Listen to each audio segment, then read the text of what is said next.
সারা জীবন শুধু শুনে এসেছি মানুষের মুখে যে অতিরিক্ত ভালোবাসা নাকি ব্লক লিস্টে সীমাবদ্ধ থাকে, কিন্তু আজ যখন নিজের ভালোবাসাটা ব্লক লিস্টে সীমাবদ্ধ হয়ে গেল, তখন নিজের অজান্তে চোখে পানি চলে আসলো।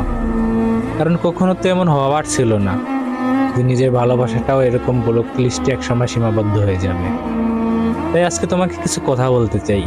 হয়তো তোমার ব্লক লিস্টে আছি, হয়তো আমার এই ভয়েসটা, আমার এই ভিডিওটা কোনো মাধ্যমে তোমার কাছে পৌঁছে যাবে।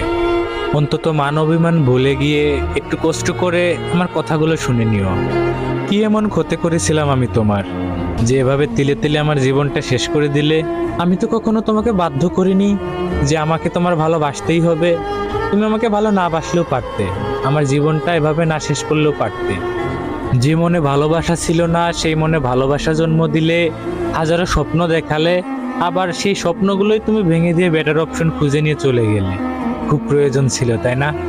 হয়তো টাকা পয়সা দিয়ে তোমাকে কিনতে পারিনি, তোমাকে ধরে রাখতে পারিনি, কিন্তু আমার এই ভালোবাসা দিয়ে তোমার জন্য যা যা করেছি, তুমি চাইলে তুমি বিয়ের পরে তোমার প্রিয় মানুষটার কাছ থেকে কিছু প্রমাণ চেয়েও, যেগুলো আমি তোমাকে দিয়েছিলাম।